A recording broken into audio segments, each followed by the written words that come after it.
อาจารย์พรนะสวัสดีสบายดียมพอยมแม่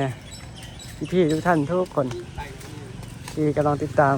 ผลต่างถิ่นสตูดิโอเนาะวันนี้ลุงพี่อยู่มหาลัยเนาะมาจะรอกะมื้อนี้กะวันพฤหัสเนาะพฤหัสกะสิได้มา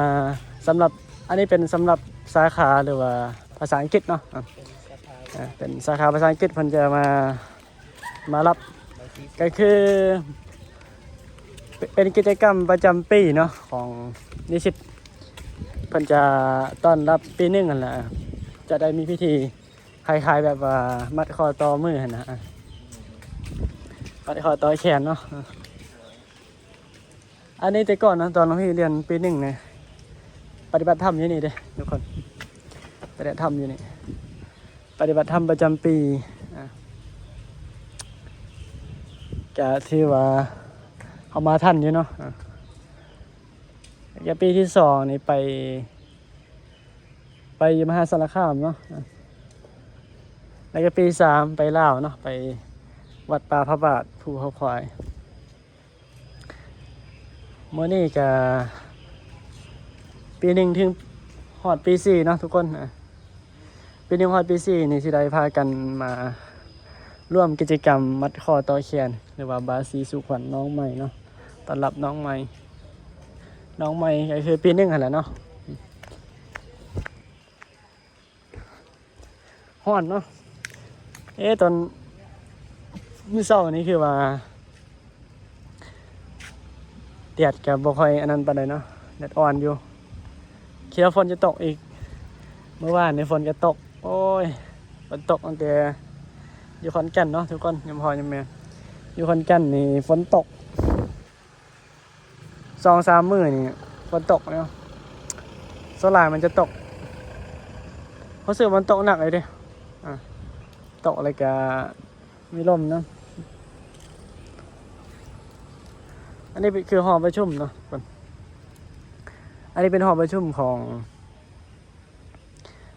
มจร.ขอนแก่นเนาะหรือว่ามหาจุฬาลงกรณ์มหาจุฬาวิทยาเขตขอนแก่นอันนี้เป็นวิทยาเขตเด้อยังพอมีส่วนศูนย์กลางก็สิอยู่อยุธยาเพิ่นเนาะอยู่บางน้อยอำเภอบางน้อย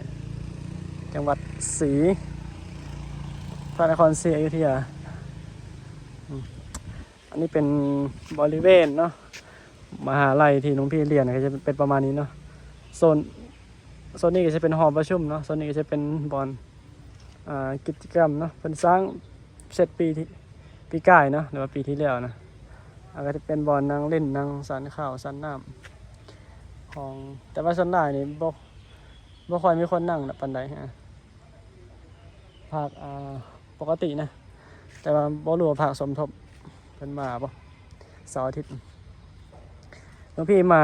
านี่ก็ถือโอกาสถ่ายเลยนะยังพออันนี้คือมาอย่างวะก็คือรอนดีนะ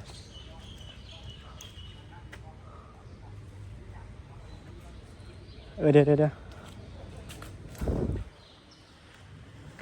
ยวออกมาอย่างวะนี่นะอันยังพอยังแม่ทุกคนแต่ว่าส่งคือสิกินบ่ได้เนาะมันหล่นเต็มเลยมักไม้อีหยังมากอย่างนี่เนาะต้นเป็นบ่ต้นมันต้นคล้ายๆคือต้นไทรเนาะต้นโพต้นคล้ายๆนะต้นลำมันบอกลำอันนี้นะทุกคนจะถ่ายให้เบิ่งเนาะถ้าเรามาเรียนอยู่ไทยมาเรียนมหาลัยบรรยากาศของมหาลัยที่เรียนเนาะของมอที่น้องพี่เรียนหลายคนก็อยากรู้เนาะเดี๋ยวสิพาไปเบิ่งบอลที่เฮ็ดกิจกรรมเนาะก็สิขอเล่าจักหน่อยก่อนน้องพี่อันนี้เป็นอาทิตย์ที่2เนาะแล้วก็เป็นวันที่3ของอาทิตย์ที่2มาเรียนหนังสือเนาะก็เพิ่งเปิดเทอมต้นเดือนประมาณต้นเดือนนะวันที่6เนาะวันที่7เริ่มเรียนนะที่แล้วนะอันนี้ก็เป็นอาทิตย์ที่2เนาะ ของเดือนมิถุนายนเนาะเปิดเทอมประจำปีกับราวๆประมาณเดือนมิถุนายนวันที่10หรือว่า11-12เนี่ยนะแต่ละปีนะส่วนอันลุงพี่ที่จะมาเมื่อนี้ก็คือว่าเนาะมากิจกรรมประถมนิเทศของสาขาเนาะหรือว่ามาอีกอันหนึ่งเพิ่นก็เอิ้นว่ามาต้อนรับน้องใหม่ปีหนึ่งหรือว่ามัดแขนมัดคอต่อแขนเนาะโดยปกตินี่เพิ่นจะไปเฮ็ดอยู่ที่วัดเนาะอันนั้นหลวงเพื่อนเนาะหลวงพี่วันมาแต่คนลาวคือกันเนาะเพิ่นนั่งรถมาแต่กาฬสินธุ์เพิ่นอยู่วัดกาฬสินธุ์มาเรียนอยู่ม.จร.ขอนแก่นก็เนาะก็เป็นกิจกรรมประมาณนี้เนาะเรียนเดี๋ยวจะเข้าไปถ่ายบอนเพิ่นจัดกิจกรรมเนาะก็สิมีแต่สาขาภาษาอังกฤษปี1ถึงปี4เนาะ แล้วก็มีครูบาอาจารย์เพิ่นมาร่วมกิจกรรมอาจารย์ที่สอนเฮาหั่นล่ะบางคนก็เพิ่นก็ติดงานอาจจะมาบ่ได้เนาะ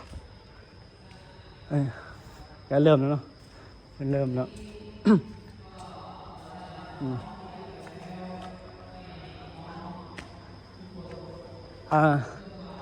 ประชุมหอประชุมอันนี้มัน หอประชุมนี่เนาะมันสุดยอดเลยอันน้องพี่ว่าเนี่ยดีเลย แล้วก็คักนำเป็นออกแบบนะ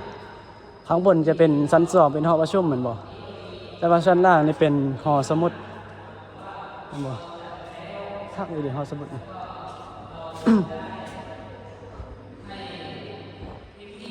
เป็นหอสมุดก็มันจะมี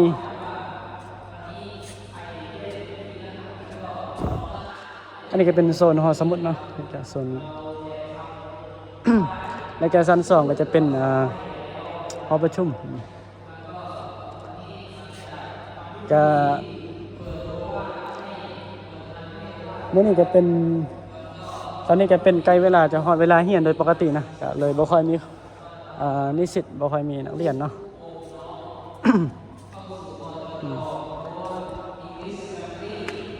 เดี๋ยวพี่จะถ่ายให้ดูนะว่าเป็นยังไงเดี๋ยวจะมีพิธีคล้ายๆคือตั้งวงเนาะบาซี10 นาทีแต่ว่าเราจะกระชับเวลาไม่นานเกินไปนะครับ เพื่อให้น้องๆนี่คือ ทางกลับเนี่ย ข้างในของหอประชุมเนาะก็เวลามีกิจกรรมเนาะที่จะเรียกว่าทุกคนมีกิจกรรมเยอะเลย ทุกวันศุกร์ต้องมากิจกรรมในร่วมนะตอนบ่ายบทของภาษาอังกฤษนะครับอันนี้มีกิจกรรมอะไรบ้างนี่เนาะ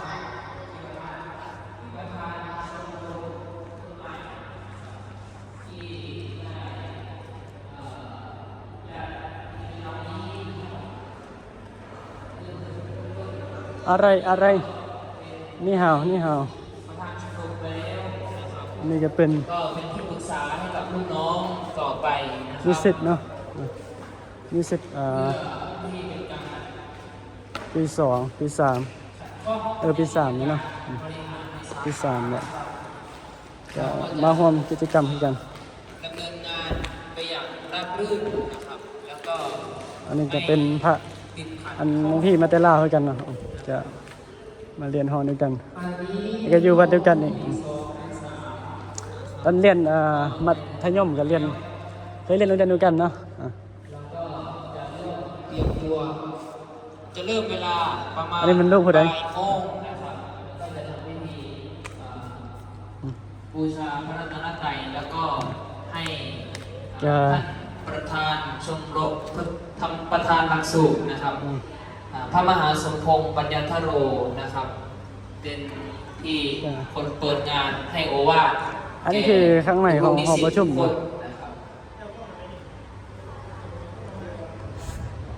เพิ่นก็สิมีกันเวลากิจกรรมเนาะเดี๋ยวมื้อต่อไปนะคลิปต่อไปนะพี่จะถ่ายเวลาเฮ็ดกิจกรรมเนาะจะถ่ายให้เบิ่งเดี๋ยวจะไปหาหมู่กันเพิ่นเป็นคนไทยเนาะเป็นคนไทยกาฬสินธุ์เนาะไทยกาฬสินธุ์ อันนี้ก็เป็น good afternoon how are you อ๋อ I'm believe เอาลงปีเร็วปีสี่ believe yes อ๋อ I'm busy โอเคทักทายหน่อยอันนี้หลวงพี่ผมลง YouTube นะ อ๋อนะครับวันนี้เราก็ วันนี้กิจกรรมอะไรพี่ ทำกิจกรรมรับน้องนะครับรับน้อง อืม ปีหนึ่งนิสิตนักศึกษาที่เข้ามาศึกษาในรั้วมจรวิทยาเขตขอนแก่นนะครับ วันนี้ก็เราได้จะทำพิธีบายซึ่งข้างหน้านี้จะเป็นพานบายสีสู่ขวัญนะครับ ซึ่งเราทำกันทุกปีนะครับ แล้วก็เราได้ให้ท่านคนที่จะมาเป็น ประธาน ประธานบายสีสู่ขวัญนะครับมาเปิดให้ขวัญแก่น้องๆได้กำลังใจให้กับน้องๆนะครับ อันนี้หลวงพี่วิทยาเนาะเป็นคนทางไหนครับหลวงพี่ อ่า เป็นคนกาฬสินธุ์บ่ เป็น หมายถึงจังหวัดนะ เป็นคนกาฬสินธุ์ คนกาฬสินธุ์ กาฬสินธุ์แล้วก็ได้มาเรียนที่มจรขอนแก่น ก็เลยมาอยู่ขอนแก่นใช่ไหมตอนนี้ ใช่ แล้วก็ ตอนนี้พี่อยู่ปีไหนแล้ว ปีสี่แล้วครับ อ๋อ ผม พี่เรียนปีสี่แล้ว แป๊บเดียว แป๊บเดียวเนาะปีสุดท้ายแล้วหลวงพี่กับเป็นเพื่อนกันแล้วจะปีสุดท้ายเหมือนกันนะอันนี้เดี๋ยวผมจะขอไปถ่ายต่อแล้วนะขอบคุณมากครับพี่ขอบคุณครับเดี๋ยวอันนี้นะ เป็นหอประชุมเนาะข้างในก็จะเป็นประมาณนี้แล้วก็จะมีพระเล่ากับลายเยอะพระบังกลาเทศกับลายเยอะอันนี้ก็เป็นอันพระอาจารย์มหาสมพงษ์เป็นประธานนักสูตรของที่อันหลวงพี่เฮียนเนาะเดี๋ยวว่าเป็นประธานนักสูตรสาขาภาษาอังกฤษถ้าเป็นใช้คำว่าเป็นหัวหน้าหมู่นะหัวหน้าในครูหัวหน้าในครูอาจารย์นั่นแหละมันเป็นประธานเนาะภาษาไทยเป็นประธานแล้วจะเล่าคือว่าหัวหน้าอีกอย่างน่าจะเป็นหัวหน้าสาขาไทยยะลาวนะหัวหน้าหลักสูตรหัวหน้าสาขาภาษาอังกฤษไม่จบเลย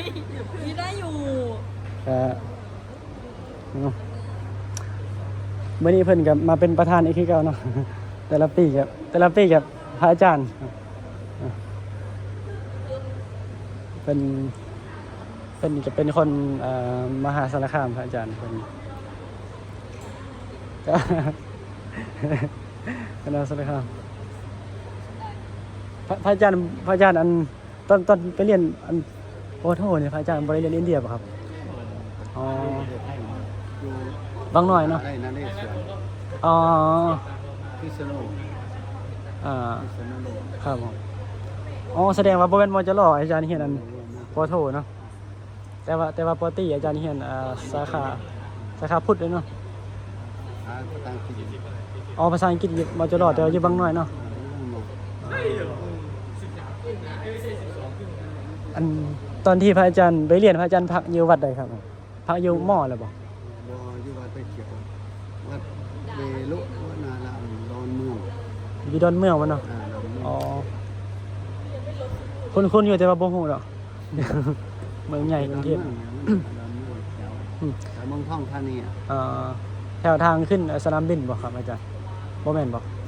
ทางไปสนามบิน นั่นวัดดอนเมืองมันต้องไปข้างหลัง ครับ อันนี้ก็เป็นพระอาจารย์เนาะ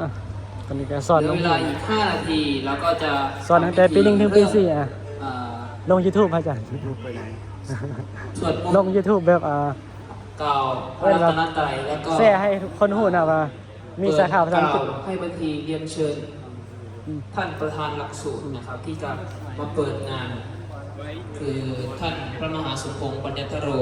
นะครับ ตอนนี้ก็อยู่ในขั้นตอนที่กำลัง ปกติแล้วนี่เราไปจัดที่วัดของท่านนะครับ แต่ปีนี้เราย้ายมาเพื่อที่จะ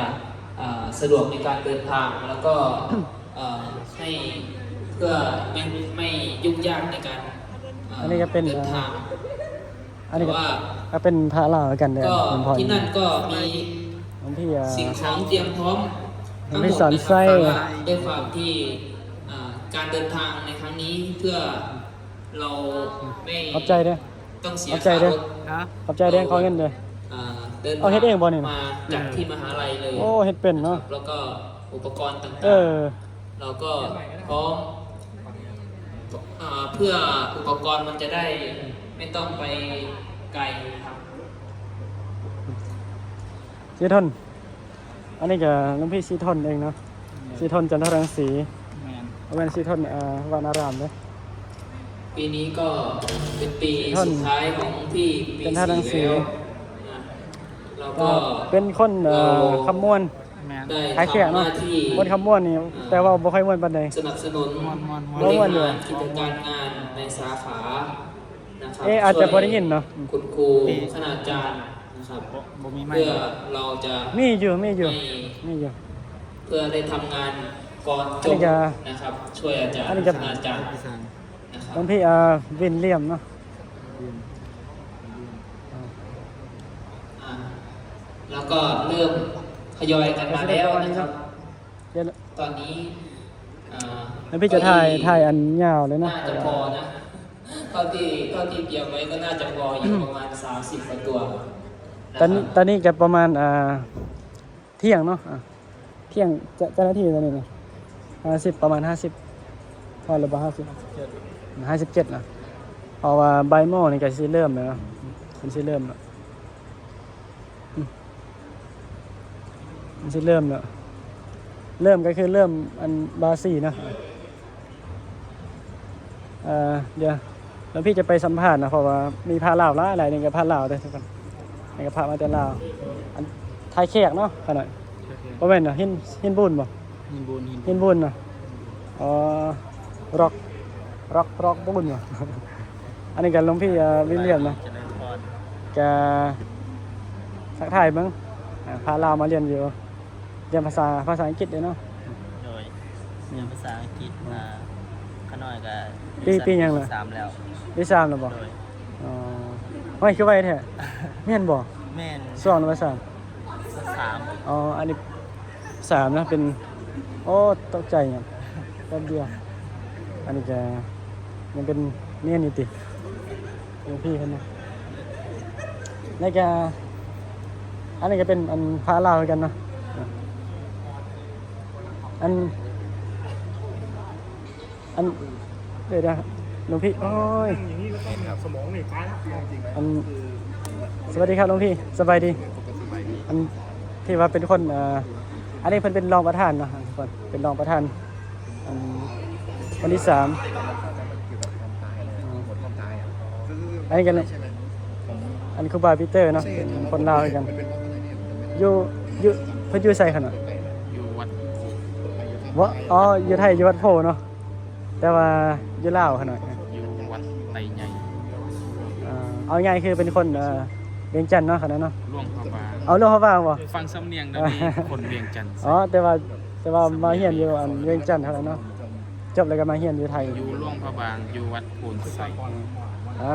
ซื้อยังนี่ปีเตอร์ป่ะปีเตอร์แล้วก็ ตอนนี้ก็ อันนี้เป็นให้ทุกคนก็ นี่เป็นคนลาวเด้ รอบ เนาะ รอบวงข้างในเลยนะครั เป็นคนลาวบ่ 4-1ก็ได้ ว่าอีกคนหนึงเด้บ่มาบ่ 2 3 4 อ๋ออันนี้บ่แม่นเนาะหน้าคล้ายๆว่ะ คนไทย อ๋อบ่แม่นอันนี้ปีหนึ่งเนาะปีหนึ่งบ่ ปีหนึงครับ อ๋อโอเค โอกาส ปีหนึ่งปีเตอร์ มหาสมพงษ์ปัญญาธโนประธานหลักสูตรศิลป ตอนนี้เพิ่นจะเริ่มงานเนาะเดี๋ยวหลวงพี่จะขอ ขึ้นพาสวดมนต์นำสวดมนต์ไหว้พระแล้วให้โอวาทที่10 ปีหนึ่งทุกคน จะสิมีประมาณนี้เนาะ P4